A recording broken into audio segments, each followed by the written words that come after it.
Hi friends, आइए आगे बात शुरू करते हैं इनवेरिएंस टेस्ट के बारे में। पर उससे पहले एक सॉर्ट ऑफ स्टैट्यूटरी वार्निंग। ये वीडियो कमज़ोर दिल वालों के लिए नहीं है और जो कमज़ोर मैथमेटिक्स है जिनका, उनके लिए भी नहीं है। तो अगर आपका मैथमेटिक्स या थोड़े से फंडामेंटल्स क्लियर नहीं है तो आप इसको स्किप करके नेक्स्ट वीडियो पे चले जाएं।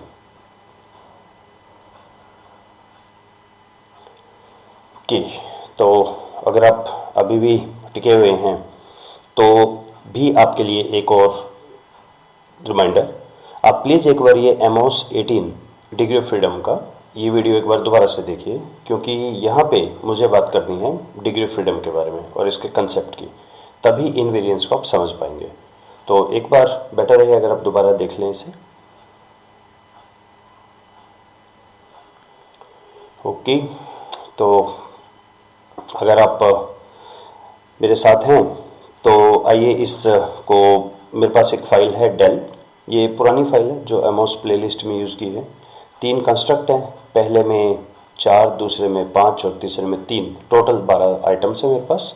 और मैं इसको रन करता हूँ और रन करके यहाँ आ रहा है degree freedom 51, number of distinct sample movement 78, 21, 27। इसको हम समझने वाले हैं कि ये कहाँ से आती है, ठीक है। और हम इसको भी यूज़ कर सकते हैं, इस पर हम बाद में आते हैं। पहले आप ये देखिए, मैं बार बार हर वर्कशॉप में ये बोलता हूँ कि पूरा एमोस सिर्फ 4 चीज़ों से मिलके बना है: अ box, circle, 1 sided arrow, 2 sided arrow. बस इन 4 से सब कुछ बन जाता है। तो एमोस की प्रोग्रामिंग के अंदर ऑब्वियसली इन चारों का बड़ा इंपॉर्टेंट रोल है। और वो क्या रोल है? 1 साइडेड एरो हमारा होता है स्ट्रक्चरल पार्ट, यानी ये रिग्रेशन को डिनोट करता है। 2 साइडेड ये हमारा कोवेरिएंस या कोरिलेशन को डिनोट करता है। सर्कल हमारा कंस्ट्रक्ट है और बॉक्स हमारा ये लेटेंट वेरिएबल है, ये हमारा एक्चुअल वेरिएबल है, मेजर्ड वेरिएबल है। तो अब इसकी क्या प्रोग्रामिंग है? जो भी 1 साइडेड एरो होगा उसका रिग्रेशन वेट कैलकुलेट करना होगा। तो या तो आप 1 लगा दो कुछ पे, वरना ये हर एक को कैलकुलेट करेगा। जितने भी हमारे सर्कल हैं बिना कहे इन सब का मीन और वेरिएंस भी निकालेगा। तो मीन तो ऑब्वियसली इसका 0 ही आएगा, तो वेरिएंस उसका कंपल्सरी निकालेगा और इनका आर या कोवेरिएंस भी निकालेगा। कौन निकालेगा? एमोस। तो शुरू कैसे करते हैं? हमारे पास है 12 टोटल। तो टोटल मेरे पास कितने, अगर मैं वेरिएंस कोवेरिएंस मैट्रिक्स बनाऊं तो टोटल कितने आइटम होंगे उसमें? तो एक एक्सेल की फाइल में मैंने कोशिश की, 12 को मैंने इधर लिखा, 12 को मैंने इधर लिखा। अपने साथ जो निकलता है वो वेरिएंस है। याद है आपको? अगर स्टैटिस्टिक्स के हम दूसरे चैप्टर की बात करें, standard deviation x minus x bar whole square by n under the root, और अगर अंडर रूट हटा दें तो उसका नाम वेरिएंस होता है। यानी एक डाटा सेट गिवन है तो उसका तो वेरिएंस निकलेगा 2 का 2 से, तो 12 तो हो गए वेरिएंस, और 1 और 2 का जो निकलेगा वो कोवेरिएंस है। ये कोवेरिएंस मैंने 1-2 रिग्रेशन की प्लेलिस्ट में समझाया हुआ है, शायद उसका नाम है एनाटॉमी ऑफ रिग्रेशन या एनाटॉमी ऑफ कोरिलेशन, वहाँ समझाया है कोवेरिएंस होता क्या है। 1 का 3 से, 1 का 4 से, तो टोटल जो मेरे बने ये हैं 78, जिसमें से 12 वेरिएंस हैं और 66 कोवेरिएंस है, ठीक है। मेरे साथ रहिएगा आप। अब इसमें 1 साइडेड एरो एक बार गिनिए कितने हैं। तो देखिए 4, 5, 9 और 3, 12 और 12 इस तरफ 24 हो गए ना हमारे। इन 24 में से कितनों पे आपने ऑलरेडी 1 लगा रखा है? तो 12 तो इस पे लगा रखा है और 3 इस पे लगा रखा है। अगर इसको हटा देते हैं हम, याद है इस एरर का क्या नाम था? ये एरर होता है हमारा यहाँ पे अनआइडेंटिफिकेशन एरर। किसी पे भी हटा देंगे ना तो एरर आता है। तो 12 और 3 15 के ऊपर हमने, यानी 1 साइडेड एरो हैं 15, और जिन पे हमने वेट डाल रखा है ऑलरेडी 1, वो तो है 15, और 9 पे नहीं डाला। 3, 4, 7 और 2, 9 इस पे नहीं डाला। तो टोटल 1 साइडेड एरो है 24। 2 साइडेड एरो 1, 2, 3 और किसी पे भी वेट नहीं है, 27 ये हो गए हैं, राइट। और कंस्ट्रक्ट कितने हैं? 3 तो ये हैं और 12 एरर टर्म है। 3 कंस्ट्रक्ट है 12, यानी इन सब 15 का तो वेरिएंस निकलेगा फिक्स है।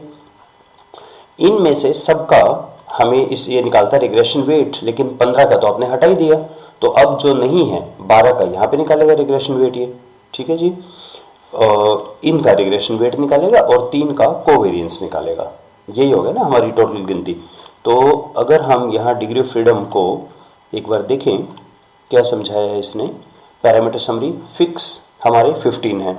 तो देखो ये जो फिक्स 15 है, वन साइडेड एरो, उनमें से वेट मतलब रिग्रेशन वेट 0 अनलेबल्ड और 9 पे लेबल नहीं है, 9 पे नहीं है, ठीक है, 24 टोटल है। कोवेरिएंस मेरे पास 3 है और अनलेबल्ड, ओके 3 है जिस पे कोई वेट नहीं गिवन है, बिल्कुल ठीक बात है। वेरिएंस 15 है, हाँ 15 है वेरिएंस, ठीक बात है। मीन इंटरसेप्ट पे मैंने टिक ही नहीं किया हुआ, वरना तो मीन इंटरसेप्ट भी निकालता, ठीक है। टोटल 27, समझ आ गया, 27 तो एरोज से आगे ये 27 और 15 है मेरे वेरिएंस, तो टोटल हो गया 42।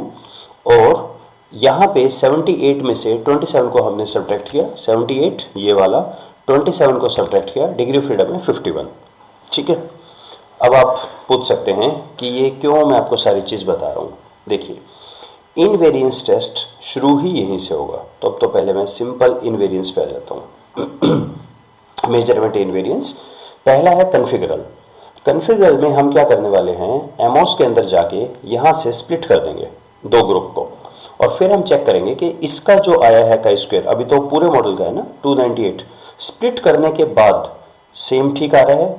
ठीक का मतलब है क्या उसके ये जो रिजल्ट्स हैं यहाँ पे, मॉडल फिट सही आ रहा है, रिलायबिलिटी वैलिडिटी सही आ रहे हैं दोनों ग्रुप की सेपरेटली, ये मुझे चेक करना होगा पहले तो। नंबर 2 पे मैं करूँगा मीट्रिक इनवेरिएंस। अब यहाँ पे मैं एक एक लेवल अप जाऊँगा, अप का मतलब समझो।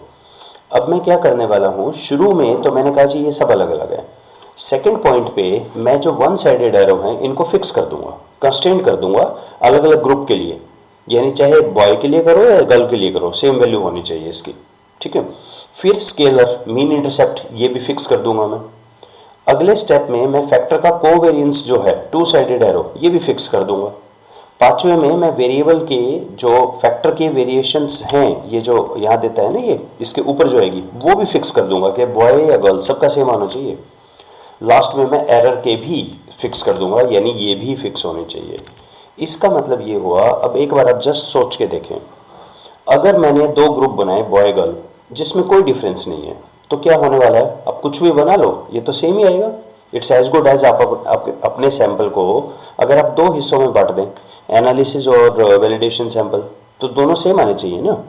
तो अगर आप ये कह रहे हैं कि जेंडर का कोई फर्क नहीं पड़ता, कंस्ट्रक्ट तो कंस्ट्रक्ट है, सेम चीज मेजर करेगा, तो इसका मतलब कोई फर्क नहीं आएगा, रिजल्ट दोनों के ठीक आएंगे बिल्कुल। और जो कन्फिगरल इनवेरिएंस है बॉय गर्ल का किया, और जब मैं उनके फैक्टर लोडिंग को फिक्स कर दूंगा, यानी ये है ना फैक्टर लोडिंग, ये फिक्स कर दूंगा मैं। ये फिक्स कैसे करते हैं ये देख लेंगे, प्लगइन में नेम पैरामीटर से करते हैं, इनको हम फिक्स कर देंगे। फिक्स करने से क्या होगा, अब हम देखेंगे अब मॉडल ठीक है या नहीं। इसका क्या मतलब हुआ, मॉडल ठीक का मतलब हुआ इससे मेरा हमेशा क्या होगा, मेरा काई स्क्वायर बढ़ता जाएगा।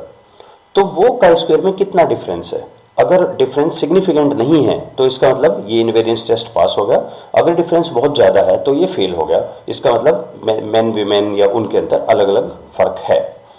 इसी को मैं एक एक लेवल बढ़ाता जाऊंगा। थर्ड स्टेप में मैं मीन इंटरसेप्ट को फिक्स करूंगा, फोर्थ में फैक्टर कोवेरिएंस को, फिफ्थ में फैक्टर के खुद के वेरिएंस को, कोवेरिएंस मतलब दूसरों से, ये खुद का, और फिर एरर को।